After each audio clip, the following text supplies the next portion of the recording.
Hi, everyone. Good evening. I am Dr. C, for those of you who do not know me, and I am excited about what we're going to talk about tonight. I believe it's definitely necessary for this time in this season. So, as you are coming in, let me know where you are and let me know that you're here. We're streaming a couple of places on tonight. We are on a couple of Facebook pages, we are on Twitter, and we are on YouTube. And so I am excited. I'm actually honored to have the guests that I have on tonight. And so as you're coming in, let me know where you are. Let me know that you're here. Let me know that you can even hear me, because you guys have no idea the internet issues I just started having at like 6:30. I've been fine all day. You guys know I work all day long. And so I've been fine, but all of a sudden it started acting a little sketchy. But I am going to go for Jesus' name. So as you're coming on, let me know where you guys are from. I see the numbers are going up. I'm really excited to see you guys tonight. You guys know I've been on and off because, as you know, although this is social media and I try to come on every Monday at 7 p.m., you guys also know if the Lord tell me not to come on that doesn't have anything to say, then I'm not coming on. So I'm excited to be able to share with you guys tonight. You guys know I just want to help. So that's basically my mission, my desire, my heart's desire is to help people come out of things and get to their next. You guys know, as I always say, I develop strategies and implement and shift mindsets to see it, and your see it today is we're going to talk about grief. We're going to talk about having that permission to grieve and what that looks like. And so let me know where you guys are from. Let me know that you're listening in. Let me know that you're tuning in. Just type something in the comments. We're going to be getting started. It is 7:02. I'm going to hit it and quit it by 8 p.m. You guys know I am timely. I am on schedule, and that's of course, the HR director in me. I believe time is money. Time is money. Hi, Evangelist Robinson. It's good to see you. So I'm excited again. Tag, like, and share. Tag, like, and share. I know that this conversation is going to benefit someone. And so I am just so excited, and as stated previously, honored to have my guest on tonight, Apostle Dwann Holmes. I just want to tell you guys, I have been following her ministry for years. You know how to say, oh, that's my mentor in my head. That's kind of what I was doing all of these years. And God would have it that during this pandemic season that, I had the opportunity to grace Clubhouse with her, and we've had a couple of conversations. And at the end of the day, and most of you guys know, because I talked about her book before, the book that really changed my life, the Global Call to Marketplace Ministry. And so tonight we're going to talk about another one of her books, Permission to Grieve, How to Cope Through Public Loss in the Midst of Private Pain. So I am going to bring up the apostle and have her introduce herself. She does so many things that I don't want to even take away from the list of things that she does. Good evening, Apostle. Good evening. Good evening. I'm so excited and honored to be with you as well. So thank you so much for inviting me on. Let me share a little bit about what I do. But I tell people I'm all things media, ministry, mentorship, and marketing. I love media. My background is TV news, and I also had an ad agency back in the day, and so it's all things media and ministry. In the midst of doing media, God had people telling me, I perceive you to be a prophet and all kinds of stuff. And next thing you know, I have a prophetic institute where we train prophets from all over the globe, not just for church, but for in the marketplace as well. And then I'm the founder of Global Prophetic Life Training and Worship Embassy here in Jacksonville, where I'm the lead pastor. I don't know how that happened either. I just don't know. You know what I mean? God graces you to do things sometimes. But anyway, I'm excited about, getting ready, talking to you about this last book, and we have some new ones on the way as well. So thank you so much for allowing me to come on and to share. Well, thank you so much, Apostle. As I stated to you guys, I'm just excited.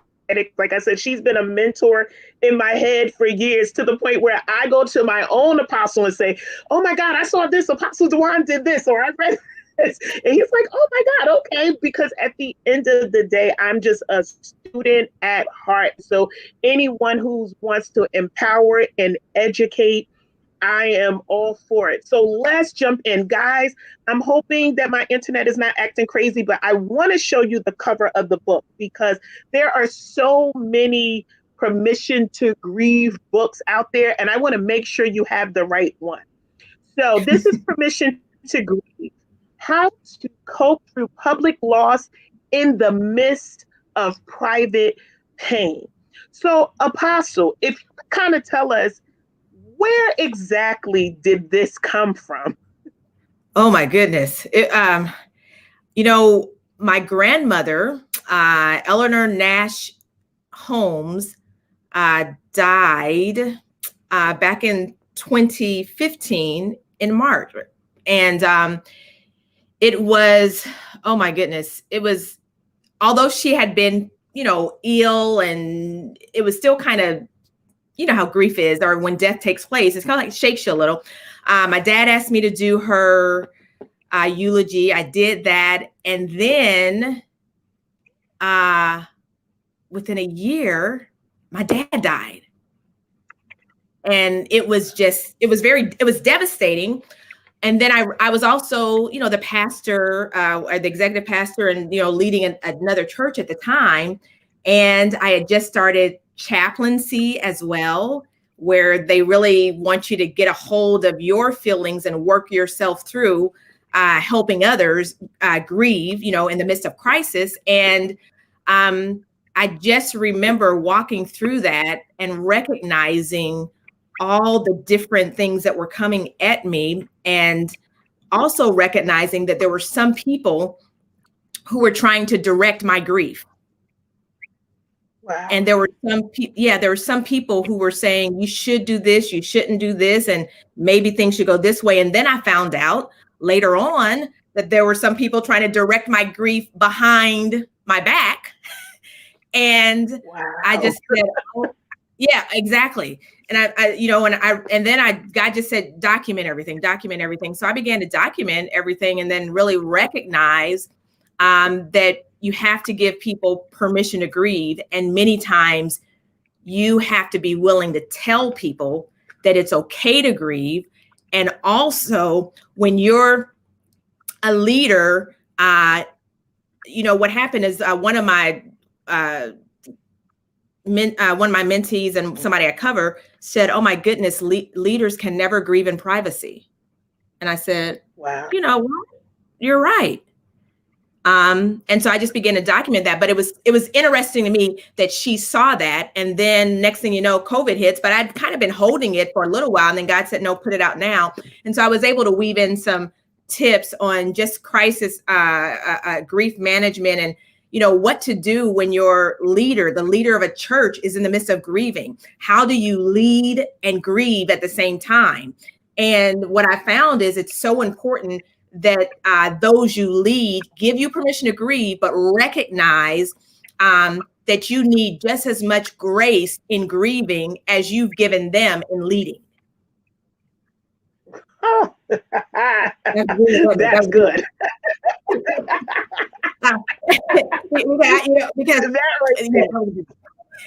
Because what I found is, in the midst of leading while you're grieving, those you lead forget how much grace you've given them. Wow. And then in the midst of that, I began to see my relationships started breaking. There were some people who wanted me to stick by them in the midst of leading them. But then when I needed some people to stick by me in the midst of my grief, it was like they could not see that in 2 consecutive years, I lost my grandmother, my father. I was the eulogist for both. And in the midst of that, you still wanted me to be that superwoman. And so because I am again, media for me is therapeutic at times, so I made sure that everything was documented. I mean, I had photographers, videographers, and so I would be able to look and grieve that way, but I still also am a person who works through grief. I was still going through chaplaincy. I was still helping people in the hospital grieve as I was grieving, but it was helping me through it.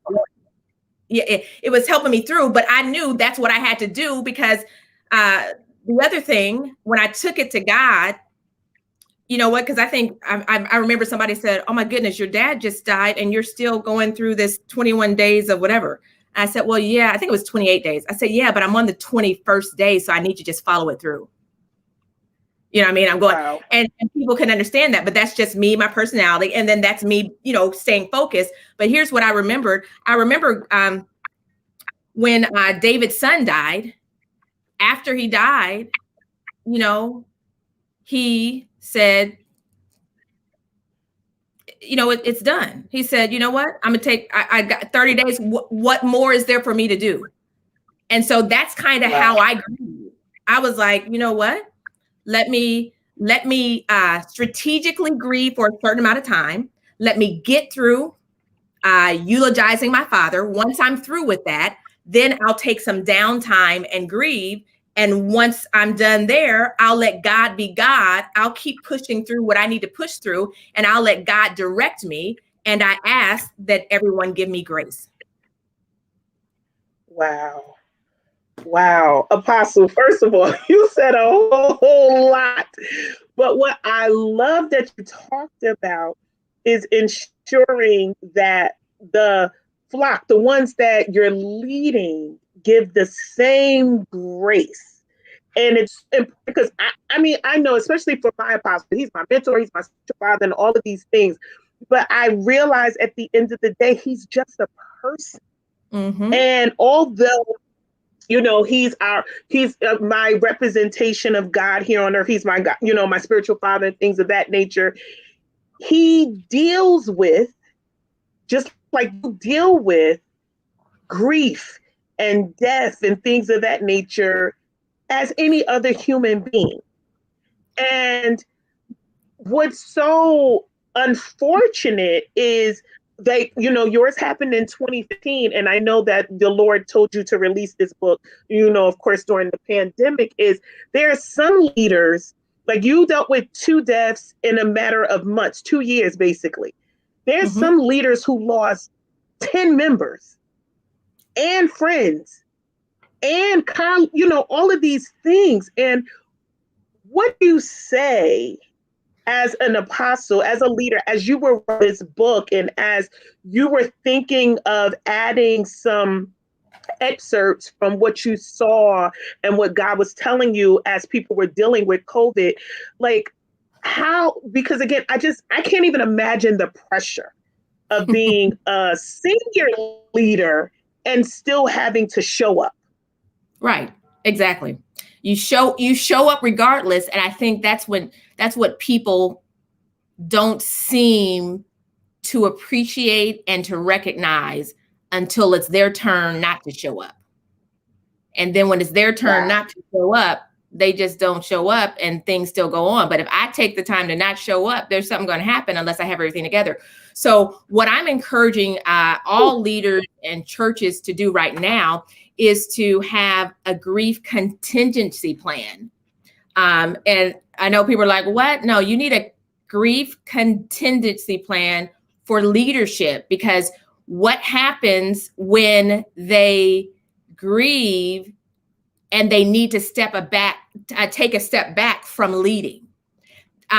So there should be a plan in place to say, this is what's going to happen, or someone up top, on top and bottom, should know what's going to happen. Because the other thing that I've seen, I've been pulled into churches where they have lost, maybe the first lady, or they've lost, a senior leader. And what I've found as well is many times in those situations, there's no grief counseling or grief therapy offered to the group.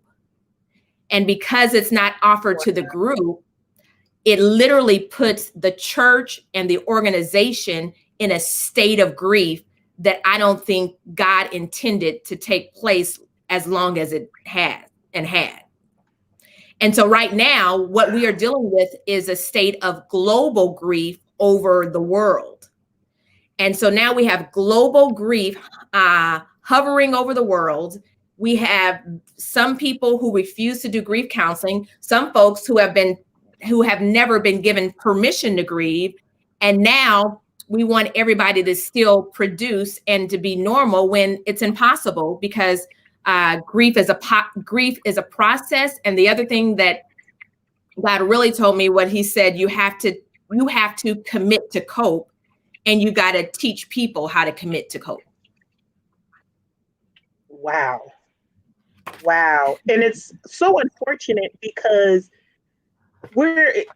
and this is my opinion, you guys, it's my opinion, but it's like we're told it's fake it to make it. So if I'm grieving, I have to push and show people that I'm okay and not cope. Or I'm out in public, I have to be one way, but then when I'm behind closed doors, I'm dying. Like literally feel like I'm dying because, as you stated, there are a lot of people who, unfortunately, I know during the beginning of the pandemic where there was so many lives, like I literally came off of social media for a while because the rest in peace flyers that kept coming up, even though I didn't know the people personally, it was shifting my mindset. I started grieving for people I didn't even know because I saw how was it affecting. So there are churches that lost their leaders, that lost 2 and 3 leaders, and as you stated, most of them, I'm sure, didn't have a grief contingency plan. So now you go from having a senior pastor, a pastor, an assistant pastor, whatever the structure is, to now your whole board is gone. Exactly. And your members are left there like, oh my God, what do we do? And because, and again, guys, I'm for myself, I know I've been in the Black church for a very long time. It's kind of like, it is well with my soul. And then we have to act like that everything is okay and keep moving forward for the sake of the ministry instead of getting tools to cope. And so I'm just so glad that the Lord, especially as you being an apostle, for you having your own experience, to having the strength and the courage to write a piece of literature that will not only help just people in general grieve, but leaders. Teach them how, and teach us as the people who sit and support and follow our leaders, how to truly care for a leader in a way where we give them that grace that's needed. And so I'm just, and I haven't had an opportunity to read the book yet. I'm an audio person, and I'm an audio person because, of course, coming out. Yes, well, because the last book, first of all, you guys, I love Apostle Dwann's voice is so distinctive, and so her last book, the market, about the marketplace, I bought the book, but I also got the Audible because her voice is so distinctive and it has such power and authority that I wanted to hear her read the book because it would emphasize the places that I needed to pay more attention to. And so I am excited about this audio book coming up because I know that's going to be my thing, because I'm sure you're going to read it yourself, right? Oh yeah, I am. Yeah, I just got a little bit delayed, and then I said, okay, wait a second. So, it should be back. Are we in May yet? No, we're not. So it should be out by the end of May. So we're good. But I do want to share a portion of it with you today, because you asked me what the other portion that really made me see that I needed to think about putting it all together in a book was I wrote kind of, a little kind of poem expressing my feelings about, what happens when grief hits your pulpit. And then it went viral. And I was like, what in the world?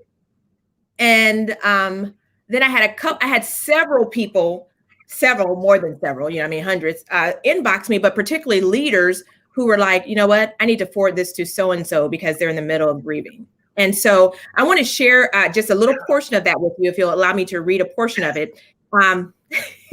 And it says, when grief hits your pulpit, and this is the introduction. I use a portion of this as the introduction. It says, give them time to breathe. Give them time to cleave. Give them permission to cry, to talk, to be silent, to ponder, to slow down, to speed up, to be themselves without questioning why. Give them time to lead with you reflecting on their actions and results from the past that can help your future. Give them your loyalty, your love, and your leadership in doing so, while not allowing the balls they normally carry to be dropped. Give them your commitment to guard them, even in their humanity, without judging their words and lack thereof. Give them time to hurt. Give them time to heal. Give them time to hope. Give them the courtesy to be honest and the kindness to help. Give them time to reflect on their loss without losing you and your attention simply because offense has outweighed your discernment to see what is not being said. Give them the same grace you want extended to you when crisis hits your home. That's essentially what I want to attempt to share, namely how to handle personal pain in the midst of your public crisis, and how to help others get through grief when it feels like you don't know what to do. Wow, that's Apostle. Yeah. So is that. And that, like I said, that went viral. And I was like, I didn't really understand until later. Because isn't this Pastor Henry? I think that's Pastor. Yeah. Hi, Pastor. Maybe Henry. Yep, that's her. Yes, that's her. I appreciate her so much. Because again, you got to be able to discern what your leader is going through. You got to be able to hear and see even when they don't speak. And that's where we kind of get off. Oh, yes, that's where we could get off. Because I work very closely with my leader. And there was a time in a season where I said, why am I not picking up my leader in the spirit? Like, why am I not kind of feeling this out, like knowing when to move and when not to move? And the Lord basically told me I wasn't in prayer enough. And I said, what? I prayed. And it was no, because if you're in prayer enough and if you watch, instead of moving so quickly, I can show you how to move and to operate. And that really was my prayer for a season, to help me see what I don't hear. Because a lot of times we expect people to tell us what's wrong. And a lot of times, I know for me, I can't even articulate the words sometimes. Right. I can't articulate the words. And so, and as leaders, I mean, you don't want to appear weak.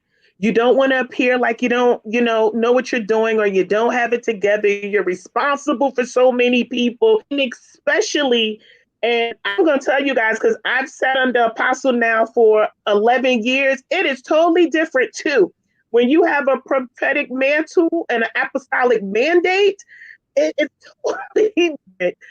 to sit under a leader who has that, because at the end of the day, the vision that apostles have is vast. And then on top of that, between the warfare and all these other things, and then to deal with grief and with loss.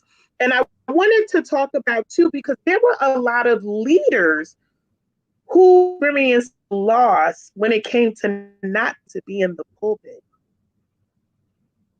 Like not being able to walk into their ministries for a season, not being able to connect physically with their members, on top of losing people. But how, does the book talk about any of that? Because I know there's still some leaders who still, unfortunately, haven't been able to go back into their buildings. So how do we, as their people or their support, try to encourage or support, or what does that look like?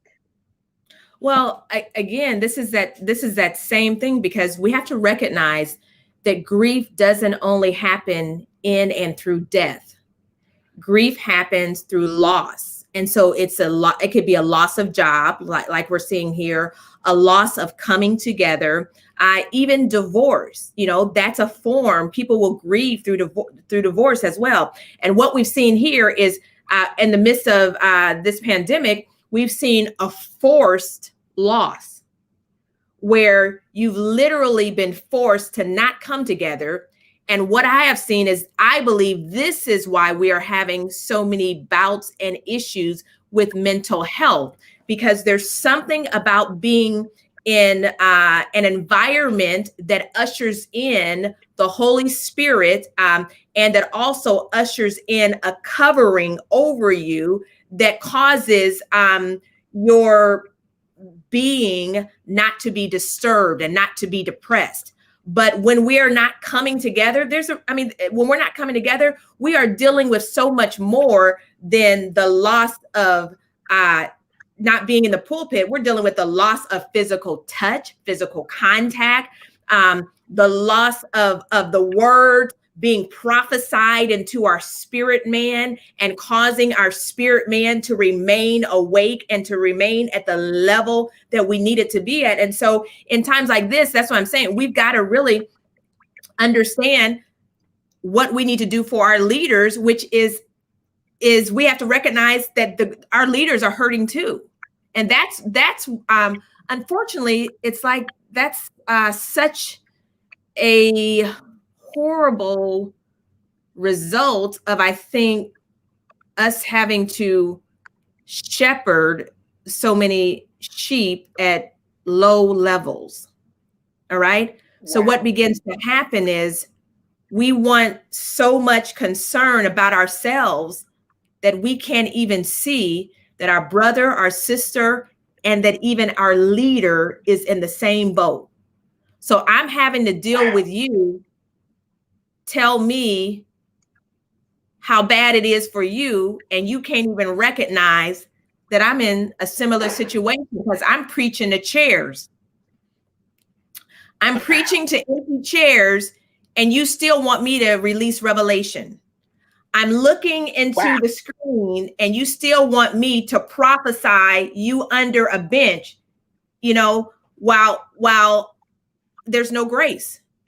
And so the number one thing that I want this book to be able to do is really to shift our insight on what it really takes to lead, but also to lead in loss and to lead in grief.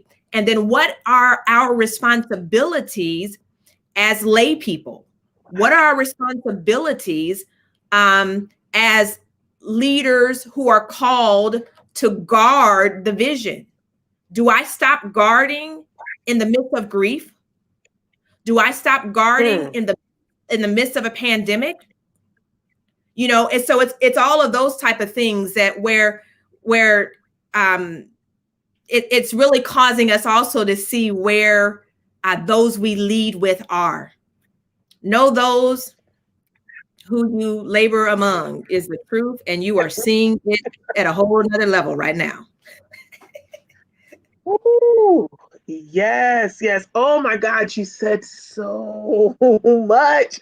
You said so much because honestly, during this pandemic, and you guys know, I talk about my apostle all the time, but I have really, truly during this time, and we just celebrated his birthday this weekend or whatever. But I say to him all the time, especially during this pandemic, so many people from the ministry literally took a step up. And it was kind of like, oh my God, we got work to do. Like, Mm-hmm. and literally, people just started picking up and doing the work of the ministry.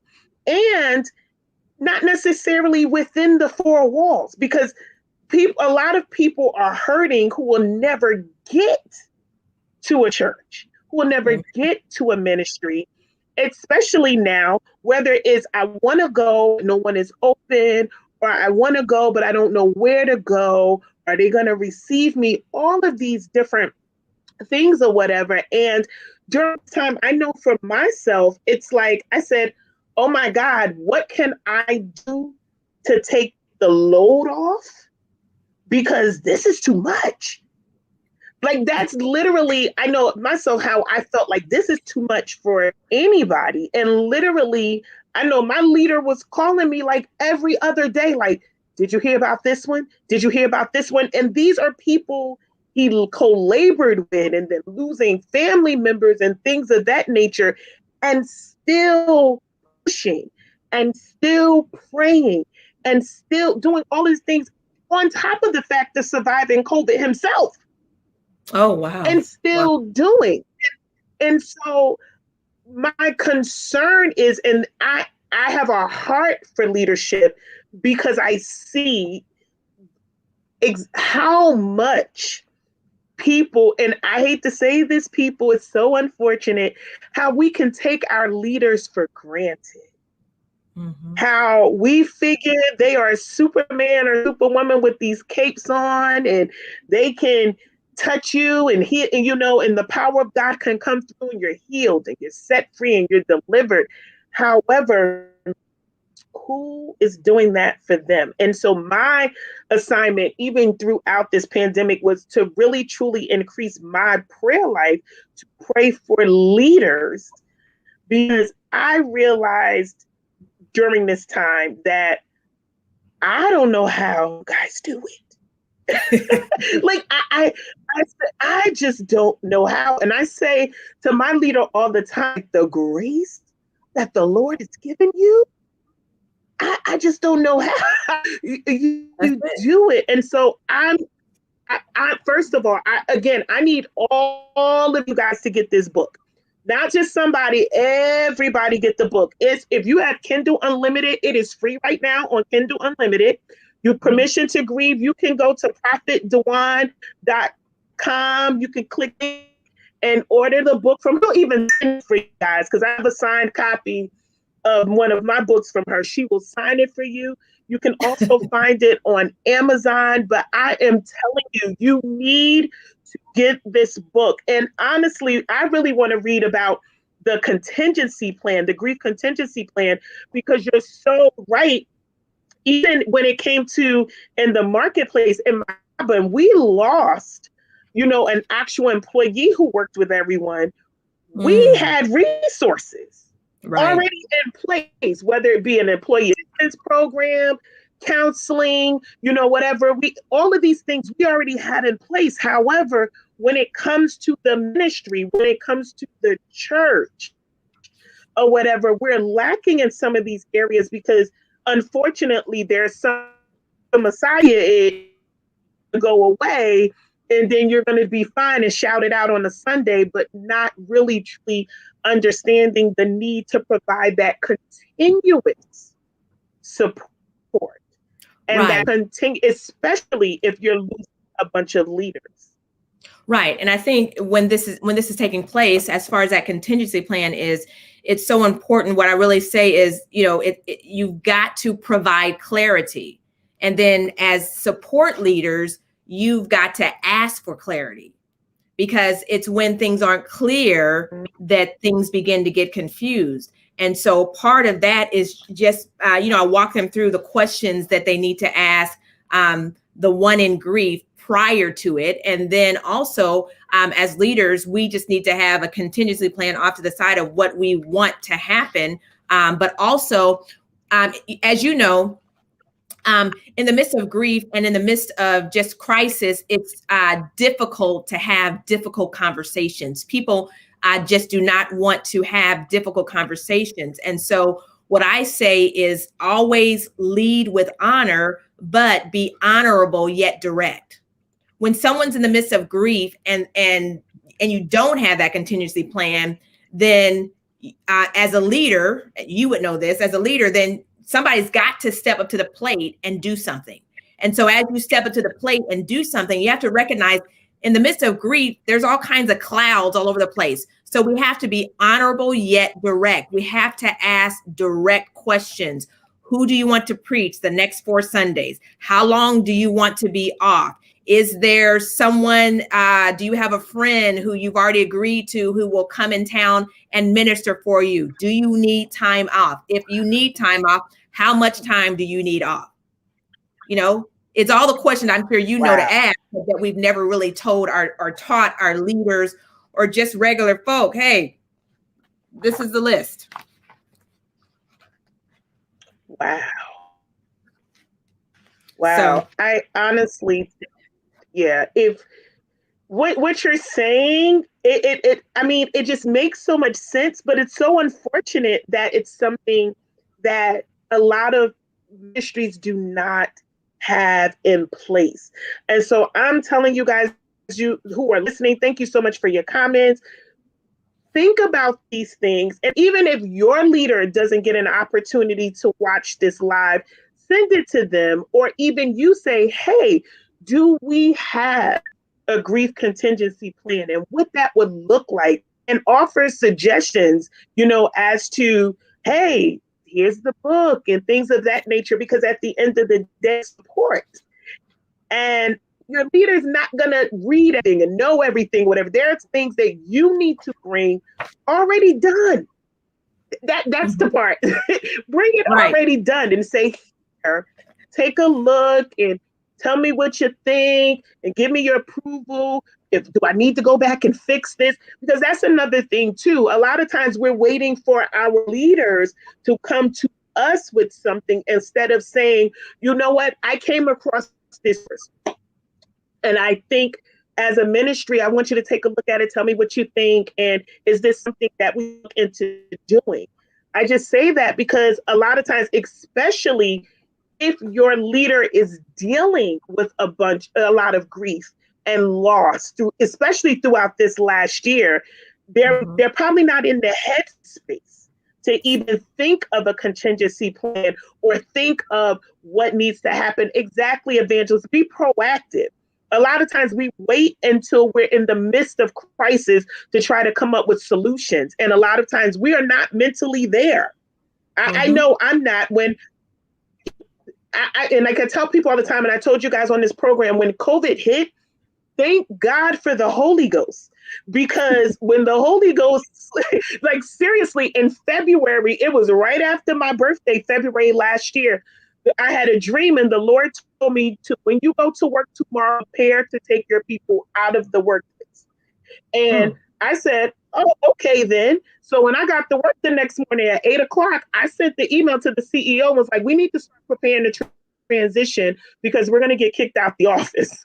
That's pretty much what I said to them. And it was, oh, okay, no problem. And literally by the time we got kicked out, March 16th, we had a whole month. Most of the people were already out of the office by the time we got to March 16th, because I had to make sure everyone had wireless internet, everyone had tools that they needed, everyone had laptops if they needed, printers and all of these things. And so I want to kind of transition to, because you guys know I got 20 minutes, but I was not going to let Apostle Dwann Holmes be on this platform and not talk about marketplace and profit. I was not. And that is because in March of last year, I sat on the phone with one of my friends and I cried to her. I cried because I said, you know, at that time, I'm an elder in the Lord's church and I go to an awesome ministry, but I was like, there's more. I just see so much more and I want to do so much more. And I see this. And, you know, I had embedded in my head years of previous ministries telling me, you spend too much time at work. Why you give them 150%?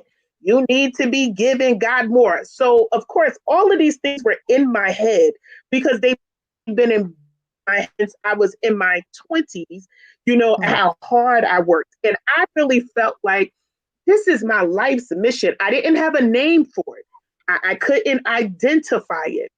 And I cried and I cried and cried on the phone. And then all of a sudden, like I said, I've been following Apostle Dwann's ministry for years. But then all of a sudden, the book comes. The global call to marketplace ministry. And I said, okay, I'm going to read the book. And then Apostle Dwann, see, this is what I heard, you guys. And like I said, I've never met her in person or anything like that.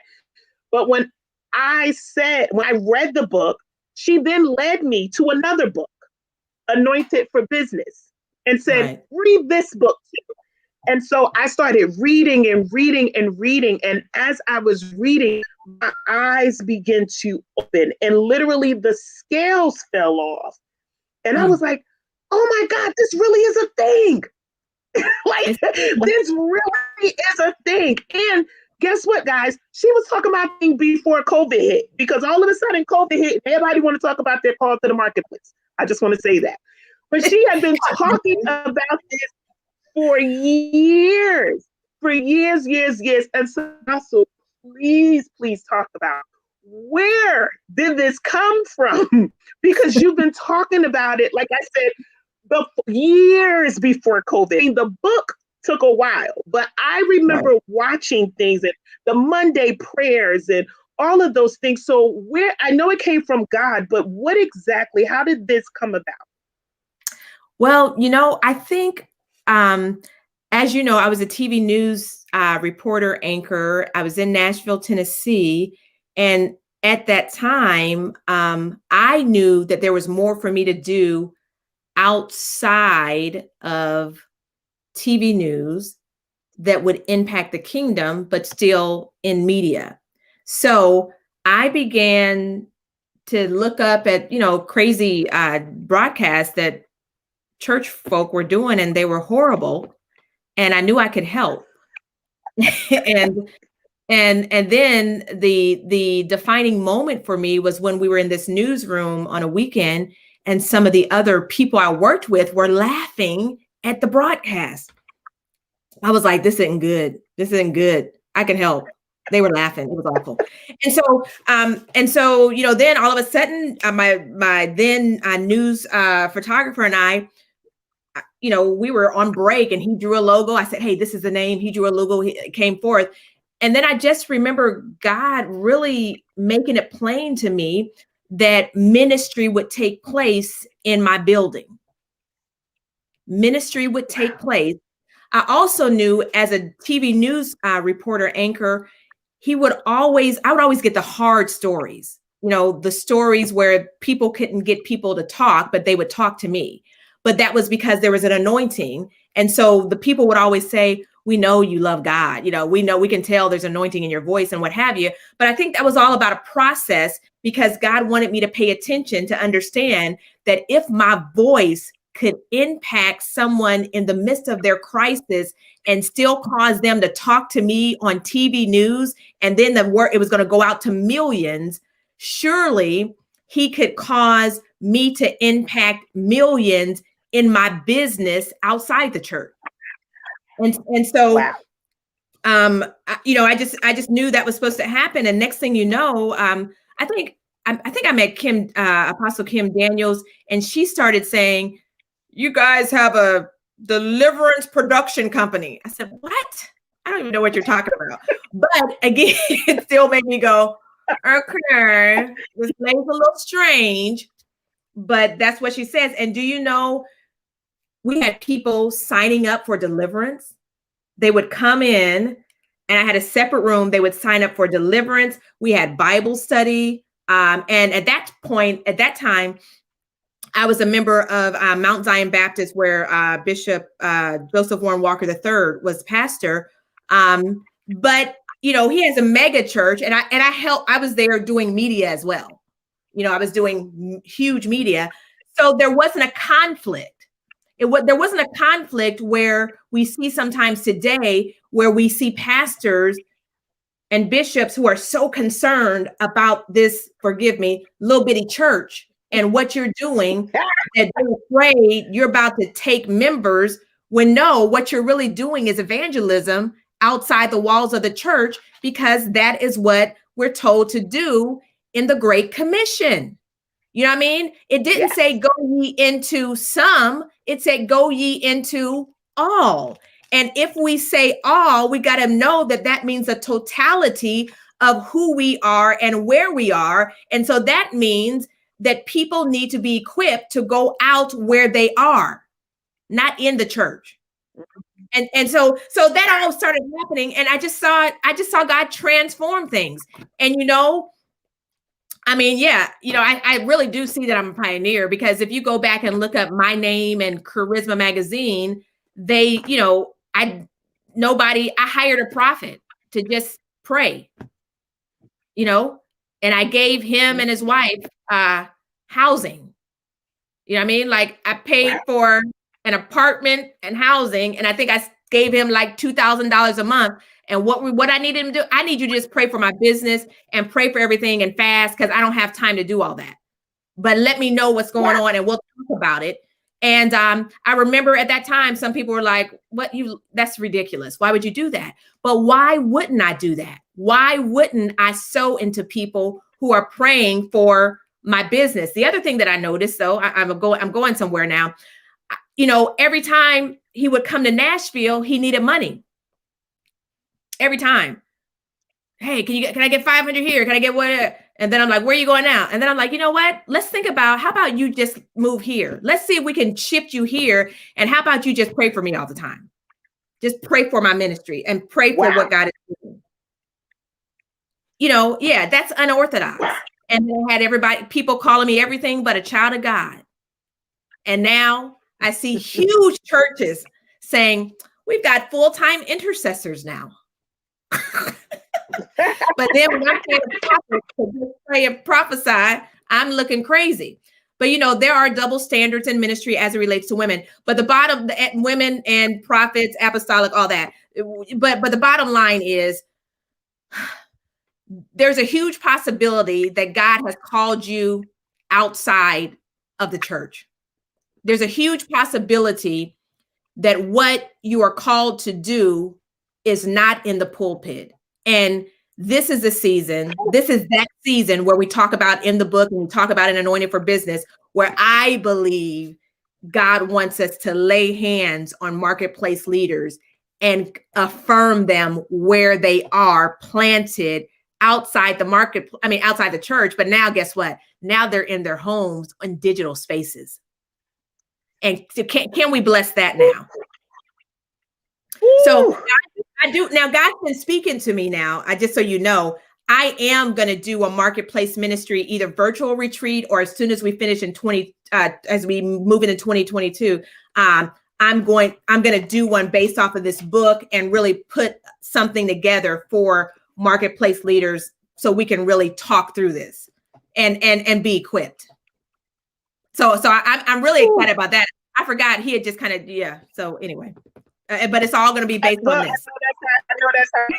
I know that's how he deals with. So Apostle, I am telling you, and people know, I'm telling you, you guys don't have that book. I meant to pull that one up too, The Global Call to Marketplace, because there was one thing, first of all, mostly all of the stuff you guys see me do, thank you, Apostle, I got from that book, because it is practical. It's in English. It ain't in, tongue job, because sometimes I've read books and literally is like, what are you talking about? And it's so very plain. And I just want to say, one of the things, and she mentioned it when she talked about that she hired a prophet and brought him to Nashville to just pray for her business. I just want to tell you guys, in June of last year, after I read the book, and I mean, y'all, I got notes and everything. You see how I use StreamYard and all that other stuff? Because I sat in the media class and found out about the platforms to use in order to be able to come to you guys. Because again, when the Lord started speaking to me about me coming back on social media, I was like, well, you know, God, I'm about to be a doctor. So if I'm doing this, it got to look a certain way. It got to be a certain way. It got to be in excellence. And one of the things that the book talked about, what she mentioned is, I said, okay, I need people to start praying for my business. So I said, Lord, you got to give me people that you want to help pray for my business. And he led me to 4 women. And when I went to each one of them, again, I knew them all, but I didn't know them all. Meaning, one person, she's a pastor, and I said, well, I don't know her, but I know her from social media. So I'm negotiating with God. Like, ain't she busy? Like, what I look like asking her to pray for my business? And he said, no, go to these 4 women. I said, okay. We started June of last year. We have now increased to over 20 women. And let me tell y'all, I thought we was coming to pray for my business, because I really, really did, because that was the vision. That was my vision. We're up here praying against the enemy. I mean, people are in different states, in Indiana, Chicago, Jersey, all of these places. And these are women who are in the marketplace, entrepreneurs, business owners, who are giving the devil hell. I'm telling y'all, schools where our children are. And every Tuesday, because we meet on Tuesday nights and stuff, I sit in amazement because of me reading your book and saying, okay, I'm going to get people to pray. And then the Lord all of a sudden shifted and said, oh, not only are y'all going to pray for your business, you guys are going to pray for everybody's stuff. And guess what? Now you're the ecclesia. So now y'all going to pray for all of these things. And you're going to pray against police brutality. You're going to pray against, women being treated equal. You're going to pray against our Black men and boys and stuff being killed out in the streets. And none of us have all been together in the same room at all. We're on Zoom. Right. And the power of God falls every single week, to the point where now we're in a secret group praying every single day on the prayer wheel. And I just want to say, honestly, I really did get that from your book. I mean, the Lord gave the download, but as I read, it was like, oh my God, this is what we're supposed to be doing? Like, it's okay to pray for money. It's okay to pray for your business. Because my thing is, and I told them when I attended a board party on this weekend, I plan on being a billionaire. And not for myself, because I need to buy a city so I can house Black and brown women, so I can help them own some things. Like, these are the things that God wants us to do. And so I'm just, first of all, I'm excited about you, Apostle, because like I said, you are truly a pioneer in what you are doing and what you're bringing to us. That it's honestly, like I tell you guys, this was before COVID. I don't care what nobody say. She got receipts. Go all the way back to the Monday midday marketplace prayer. It was a long time ago. It's been a long time. But I wanted you, because we have about 7 minutes. You're offering so many things to educate and empower us. And so I wanted you to kind of go over some of those things, because you have an institute, you're doing coaching, you're doing a lot of stuff. I don't know how you do it all, but I know it's the grace of God. But here's what I'm doing. I told my folk, my people, my prophets, and those I cover, the pastors, I said, y'all, I just got done with an intense business retreat with my new business coach. And I said, oh my gosh, if y'all think I'm intense, you get with her. But the point of it was, she really is causing me to focus now on some of the other things as well, because I can do so many things, and most of them I do well. But first and foremost, I just, let me say, appreciate being on here, and I appreciate you really recognizing and seeing, what God has done in my life, because it's good to understand and to recognize when people really are trailblazing before the pandemic. But the other thing is, for prophetic training, you can go to globalpropheticinstitute.com. Again, globalpropheticinstitute.com. And you know what? For years, this is my sidebar. I do sidebars. I'm looking at the time too. I do sidebars. For years, I hesitated on telling people they could join my church virtually because, I knew it was going to seem strange. I mean, for years, I had this idea 20 years ago because I was the one, when I was the director of marketing at the University of Nebraska-Kearney, my alma mater, I went back there to launch their first marketing department in 2007. I was the first. All right. So in Nebraska, where there are Black people and where I grew up, but it was in the middle of nowhere. They're in the middle of nowhere. And I'm saying, oh my goodness, there's no real prophetic churches around me. So that gave me an understanding that, oh my goodness, we need virtual spaces for people to have church. And if I can give it to you via globalpropheticlife.com, and you're in the middle of Michigan, or you're in the middle of, some faraway place in New York, why should anybody else be mad? You know what I mean? Mind your own business and let me do what God is telling me to do. So that's that. But anyway, so Global Prophetic Institute has grown leaps and bounds. We have affirmation tracks for prophets, whether they're in the marketplace or they're in the church. And we have like 75 to 100 modules of just learning for this. And I think we got about 20 or 30 who are, transitioning now. We're getting ready to do prophetic convocation. And then last but not least, as I mentioned, I'm on my last round, my last round of laser coaching. I just only opened it up again this year because I really felt like marketplace prophets and marketplace folks really needed and need extra help in this season. I kept getting inboxes about, can you help me with this? And can you help me with this? I'm like, you know what? Let me just do laser coaching. And essentially what laser coaching is for me is you get 15 minutes of my time. Right now it's for the year, but it's about to dwindle down to about 90 days.